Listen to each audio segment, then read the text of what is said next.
Muy buenas tardes, ¿cómo estás? Buenas tardes, Carlos. Vamos a dar inicio entonces a nuestra última clase de tutoría. Vamos a estar trabajando la unidad 26. Hoy damos inicio entonces a con esta unidad trabajamos lo que hace referencia a la guerra.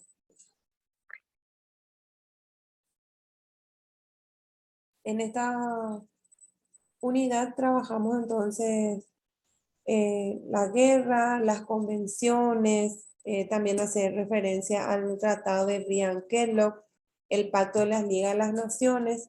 Vamos a ver también lo que hace referencia a los beligerantes, fuerza armada, también la neutralidad, algunas nociones generales al respecto, el concepto, clase y proclamación, ¿verdad? Eso es un poco lo que vamos a estar trabajando entonces dentro de la unidad 26.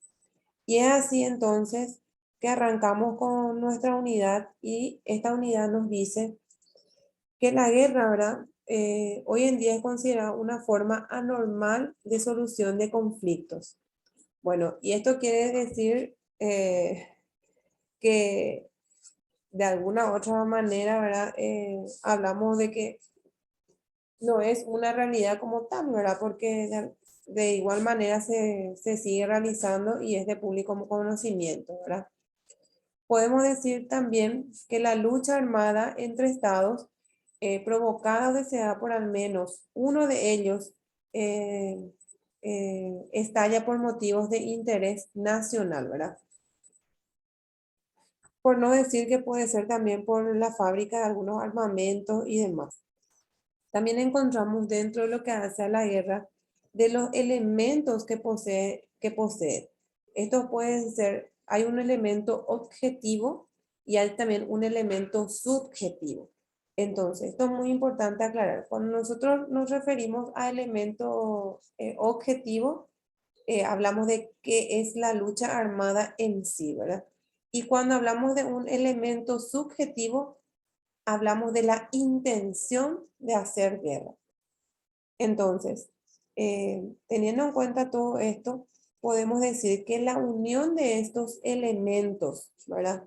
La unión del elemento objetivo y la unión del elemento subjetivo, ¿qué es lo que hace? Se denomina esto un estado de guerra. Y esto es de acuerdo a los modernos tratados y convenciones internacionales. En este caso hablamos nosotros de la Haya de Ginebra y como consecuencia de la lógica de esta evolución, la guerra debe obedecer y respetar una serie de requisitos, deberes y obligaciones, ¿verdad? Entonces, para que se pueda emprender y sobre todo durante su desarrollo y en particular todo lo que hace a la atención de las necesidades de la población y en particular sus segmentos más desprotegidos, debemos entender que siempre son los niños y los adolescentes. Estos antecedentes, cuando hablamos nosotros de la Convención de la Haya, eh, hablamos que hubieron 10 en total, ¿verdad? Se legisló en forma de tratados y también de convenios, ¿verdad? Y los siguientes puntos que se trataron fueron, por ejemplo, la solución pacífica de conflictos, que es lo que ya estábamos hablando anteriormente. Hablamos también de la limitación del empleo de fuerza para el cobro de deudas, el modo de ruptura de hostilidades. Hablamos también de los derechos de los neutrales, el régimen de buques mercantes y comercio en épocas de guerra, ¿verdad? O sea, todo eso fue lo que íbamos hablando ya anteriormente. La convención del uso de minas submarinas, la convención de bombardeos de fuerzas navales y la condena por el uso de balas explosivas y de gases asfixiantes. Entonces, está de más decir que se celebraron 15 años, todo esto antes, ¿verdad? De la Primera Guerra Mundial, donde las partes en conflicto utilizaron como quisieron, ¿verdad? Las balas explosivas, los gases venenosos, asfixiantes, se camuflaron buques de guerra, ¿verdad? se bombardearon. Entonces, ¿qué quiere decir esto? Aunque ya teníamos todos estos tratados, ¿verdad? Dentro de las convenciones, se transgredió cada una de ellas, ¿verdad? No se respetó. A partir de ahí, entonces, tenemos lo que hace referencia al tratado de Briand-Kellogg, ¿verdad? El concepto principal de este tratado es el resolver los conflictos por medios pacíficos, ¿verdad? Renunciar a la guerra y condenar la guerra de agresión dentro del procedimiento, ¿verdad? ¿Por qué? Porque lo que se busca es resolver específicamente por los medios pacíficos, ¿verdad? De alguna otra manera lo que buscaba era el enfriamiento de las partes antes que pasaran a un estado de guerra. Luego tenemos lo que hace a las naciones, a la Liga de las Naciones. Esta Liga de las Naciones nació luego del final de la Primera Guerra Mundial para la Sociedad o Liga de las Naciones. Aún como reacción a una agresión, era un acto ilícito. Si fue de hecho, por sobre todo sin el consentimiento del Consejo de Sociedad. Este Consejo de Sociedad, recordemos que era el antecesor del Consejo de Seguridad, que también prohibía que un Estado miembro agrediere a otro si este otro hubiera aceptado la decisión arbitral, así como prohibía la guerra de conquista. Entonces, una vez más, ¿qué es lo que sucede así? Aquí, ¿verdad? Se comprueba que los tratados internacionales, en su gran mayoría, eh, hay una exposición de deseos, pero que de respeto, ¿verdad? No existía absolutamente, ¿verdad? Y si nos remontamos nosotros allá en la época en que estaba Hitler y la ocupación de Austria, entonces era lo que sucedía, ¿verdad? Entre Alemania y Austria, ¿verdad? De Checoslovaquia y las demás, ¿verdad? Entonces aquí entramos en lo que hace a, a una transgresión por sobre todo de estos acuerdos. Luego tenemos la Carta de las Naciones Unidas. La Carta de las Naciones Unidas prohíbe por sobre todo el uso de la fuerza y de las armas sin contar con la aquiescencia del Consejo de Seguridad, con el voto positivo de los 5 miembros permanentes, ¿verdad? ¿Qué quiere decir esto? Que con la sola abstención de uno de los miembros permanentes de este Consejo de Seguridad hace ilícito el uso de la fuerza y de las armas, ¿verdad? Y esto es un poquito lo que ocurría también con el tema de Irak, Afganistán y Vietnam y a muchos otros países pequeños que fueron objeto de invasión armada de algunos de los miembros, ¿verdad? De algunos de estos 5 miembros de la permanente, ¿verdad? Del Consejo de Seguridad. Y bueno, si nosotros tenemos en cuenta lo que realmente debe ser, entonces tenemos que decir que está prohibida la agresión indirecta, ¿verdad? Imponer una coacción, eh, una solución a una controversia. Entonces, más que nada, eso es lo que nos habla. Y solo podemos decir que se puede ejercer la fuerza en 2 casos. Hablamos nosotros de la legítima defensa y cuando la medida esté autorizada por el Consejo de Seguridad con unanimidad de votos. Entonces, recordemos que para que esto pueda suceder, todos los miembros permanentes deben estar de acuerdo. Entonces, esta declaración de guerra es como un acto previo y honroso que hoy día, ¿verdad? Se cayó, ya hablamos del desuso, ¿verdad? Que implica renunciar al efecto de sorpresa y a las ventajas consecuencias que se tenía en ese aspecto, ¿verdad? Y bueno, al tratar todo lo que hace referencia a la guerra, ¿verdad? Hablamos también nosotros de lo que es beligerante y combatiente, ¿verdad? ¿Qué es lo que es beligerante? Beligerantes son los estados como una entidad, ¿verdad? Que es parte del conflicto armado. Y combatiente es el individuo como persona. ¿Qué quiere decir esto? Es el que participa, ¿verdad? Personalmente en un combate. Entonces ahí tenemos la diferencia entre beligerante y combatiente. Fuerzas armadas, ¿verdad? En una guerra existen dos tipos básicos de fuerzas armadas, ¿verdad? Por un lado tenemos el ejército regular y también tenemos las fuerzas irregulares. Y las irregulares generalmente se consideran ilegítimas, ¿verdad?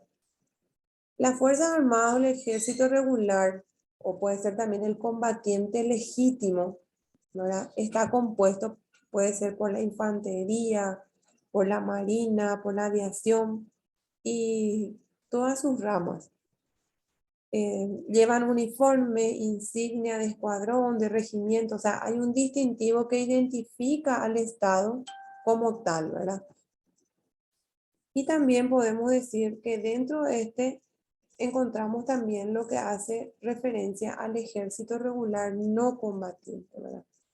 Aunque no toma parte del combate, ¿verdad? Se reconoce también su legitimidad porque son los miembros, por ejemplo, de intendencia, servicios médicos, los capellanes, ¿verdad?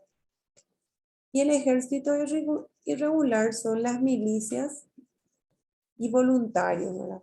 También son combatientes legítimos, llevan distintivos y armas en forma abierta, ¿verdad? Pero ¿qué es lo que sucede acá? Que son considerados combatientes legítimos, ¿verdad? Aunque en realidad no siempre se toma parte de los combates, ¿verdad? Porque son los corresponsables de guerra, autoridades civiles, proveedores y en general, y todo voluntario que presta algún servicio al ejército regular o al irregular. En cuanto al levantamiento de masas, son considerados legítimos, dado que está formado por Juan Pueblo, ¿verdad? Quien se alza en armas, ¿verdad? Y muchas veces hablamos de armas caseras también para repeler el ataque a su población o ayudar en forma activa a los ejércitos regulares como también a los ejércitos irregulares. Asimismo tenemos los movimientos de resistencia y de guerrilla. Y aquí vamos a hacer una diferencia entre los movimientos de resistencia y guerrilla, como así también de los terroristas. En cuanto al primero, normalmente sin uniforme ni distintivo y sin necesidad de portar armas abiertamente, son considerados legítimos siempre que se respeten los derechos humanitarios, ¿verdad? ¿Por qué? Porque se le considera como una extensión organizada en defensa de los intereses. Sin embargo, los terroristas, ¿verdad? Son considerados ilegítimos porque no respetan el derecho humanitario y no pertenecen ni al ejército.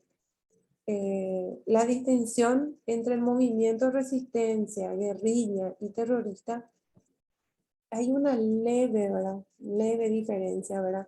Pero la más importante es aquella que respeta el derecho humanitario.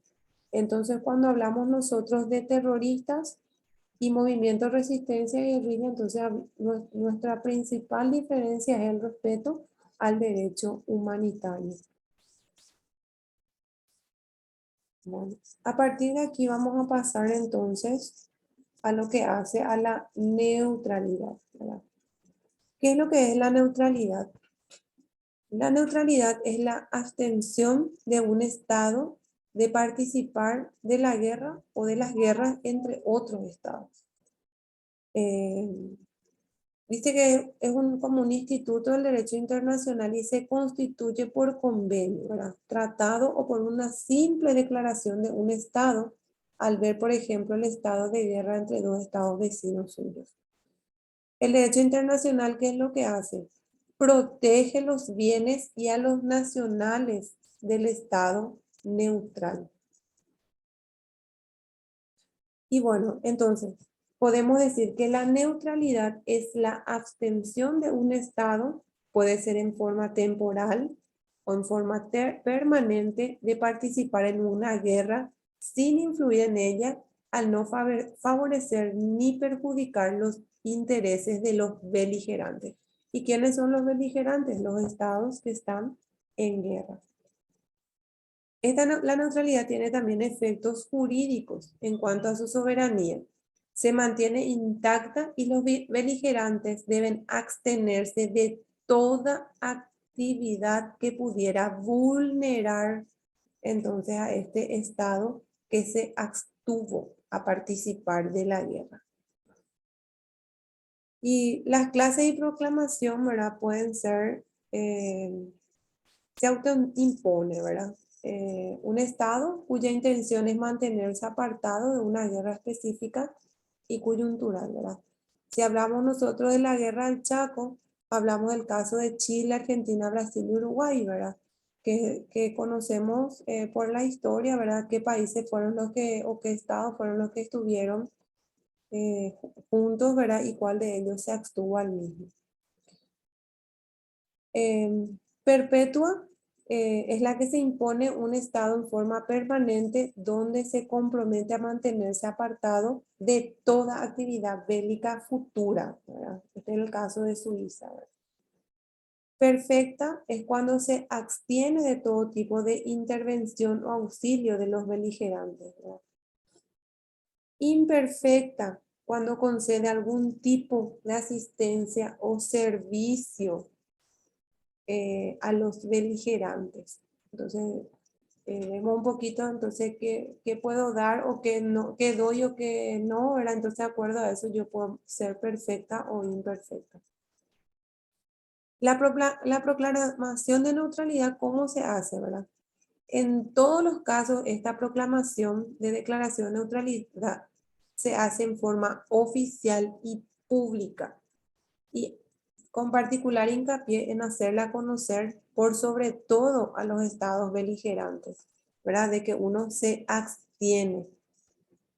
Los principios fundamentales, ¿verdad? Habla de deberes activos y pasivos de estos estados neutrales dentro de su territorio o en el territorio de los beligerantes, ¿verdad? Primero que nada, tiene derecho a impedir que cualquiera de los beligerantes haga uso del territorio neutral para una instalación de base militar, ¿verdad? Incluyéndose estaciones de radio, campamentos, depósitos de mercadería, etc. O sea que recordemos que se abstuvo. Tiene prohibido permitir a cualquiera de los beligerantes que haga uso del territorio neutral para fines militares. Dejar en libertad a los prisioneros de guerra que hayan huido del ejército enemigo y se encuentren en territorio neutral. O sea, no se puede intervenir allí. Permitir a cualquiera de los beligerantes el ingresar a territorio neutral para perseguir a los prisioneros de guerra, ¿verdad? Tiene el derecho y la obligación de impedir que cualquiera de los beligerantes haga uso de sus puertos para recibir armas o municiones, así como permitir que sus navíos de guerra recalen en los mismos y se demoren en aguas territoriales. Tiene el derecho y la obligación de impedir el sobrevuelo de aviones militares de cualquiera de los beligerantes. Recordemos que hablábamos nosotros anteriormente del dominio, ¿verdad? Tiene el deber de abstenerse de prestar ayuda o servicio de asistencia o auxilio a cualquiera de los beligerantes en forma de tropas de guerra, armas, subsidios, etc. No se incluye en la prohibición los servicios de asistencia sanitaria y médica, el cual se regirá por sobre todo por el derecho humanitario y será otorgado a los combatientes en su carácter de persona física y a la población civil. O sea que cuando se le hace esa asistencia, se le hace asistencia a la persona como tal, no al Estado parte. Y bueno, entonces aquí hablamos un poquito de todos los principios fundamentales, ¿verdad? Dentro de su territorio o en el territorio de los beligerantes.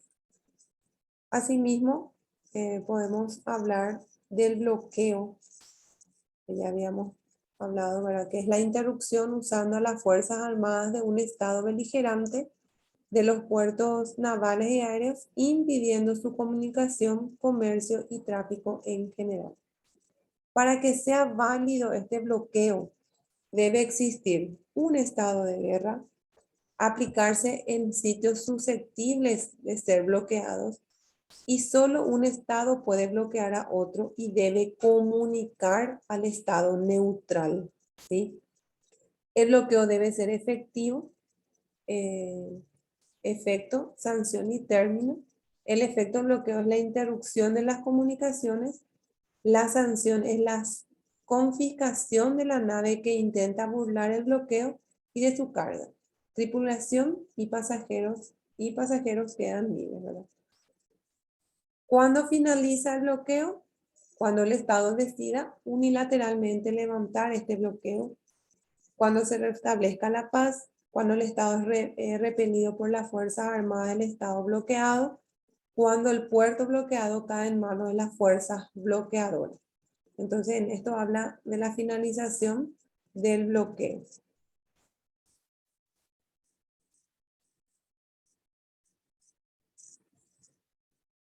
Bueno, a partir de aquí, entonces, pasamos a la siguiente unidad de las nuevas ramas del derecho internacional. Aquí hablamos entonces de el derecho internacional humanitario, su concepto, las convenciones de Ginebra, la protección de los heridos, los prisioneros de guerra, son algunos de los temas que vamos a estar tratando entonces dentro de esta unidad. Y así entramos entonces a lo que hace referencia al derecho internacional humanitario, ¿verdad? Decimos que es una rama moderna del derecho internacional público. Su objeto o su objetivo se encuentra en la persona humana y en la ayuda sanitaria. ¿Para qué? Para el alivio de las penurias, la protección a la que tiene derecho en las zonas de guerra en general y si estuviera en poder del enemigo en particular, ¿verdad? Protege sobre todo a la población civil, ¿verdad? A sus sectores más débiles, que son los niños, las mujeres, enfermos, personas discapacitadas, ancianos, ¿verdad? Y hace una protección a los prisioneros de guerra, soldados heridos en combate, náufragos pertenecientes a las Fuerzas Armadas de los países beligerantes. Entonces, un poquito, todo esto habla del derecho internacional humanitario.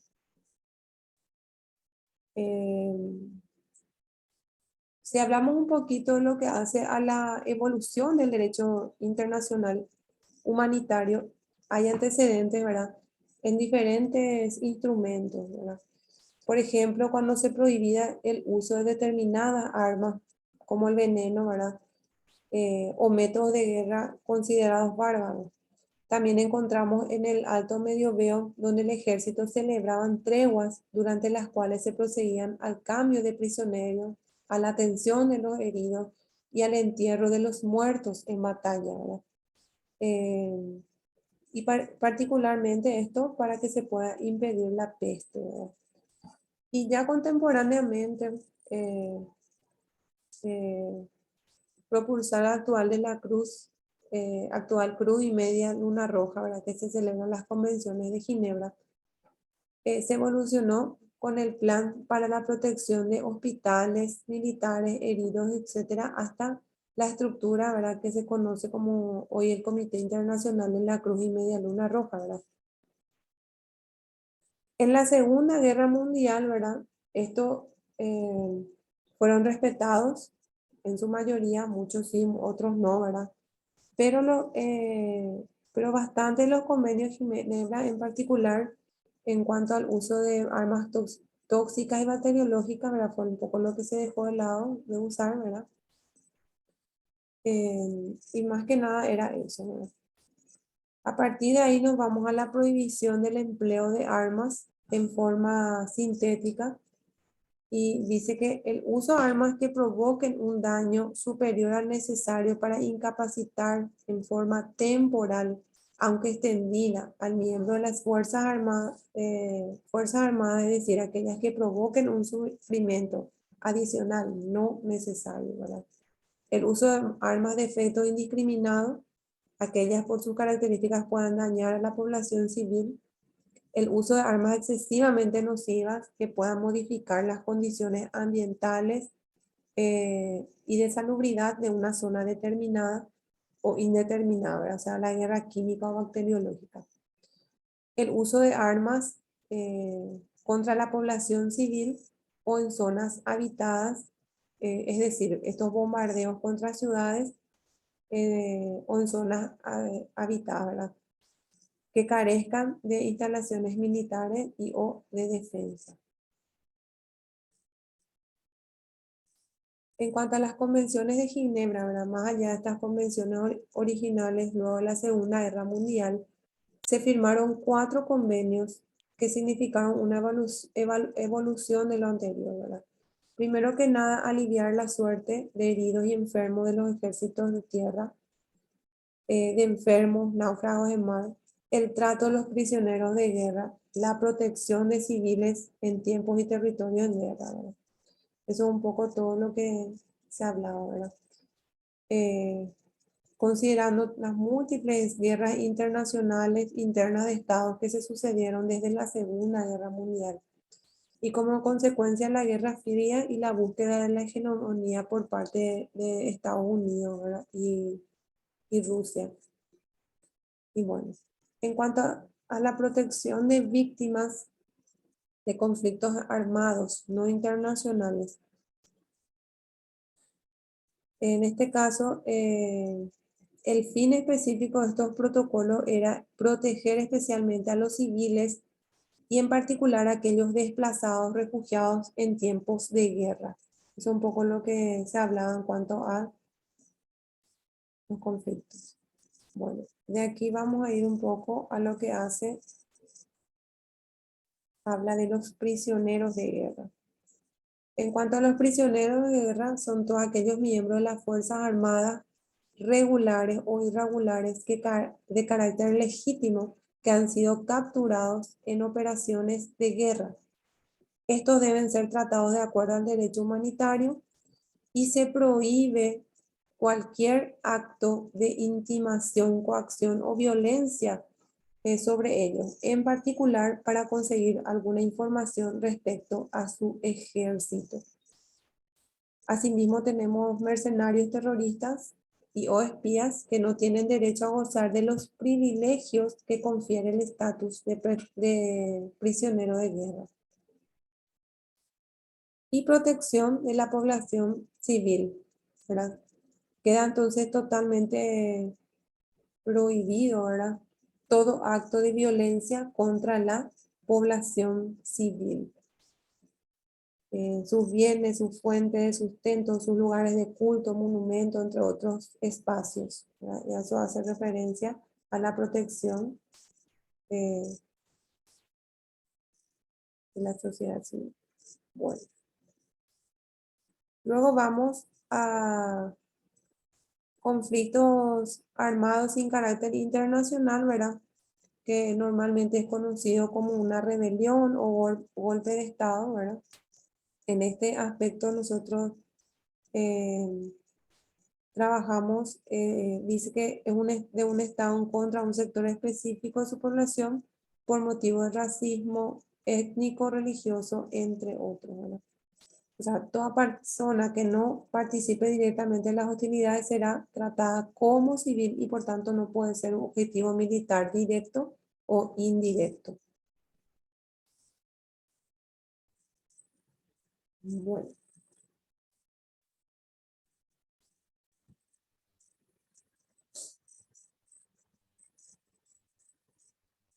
derecho internacional humanitario, ¿verdad? Aquí habla del homicidio intencional, la tortura, tratos inhumanos. Son infracciones no graves al derecho humanitario aquellas que no hayan sido cometidos con dolo. Y bueno, terminamos entonces aquí con lo que hace referencia al derecho internacional humanitario. Dar mayor hincapié entonces a todo lo que hace a la potencia protectora. En caso de guerra, cada uno de los beligerantes puede solicitar y confiar la defensa de sus intereses a un tercer estado de frente al enemigo. Un poquito, entonces, esto es lo que hace referencia a la clase del día de hoy.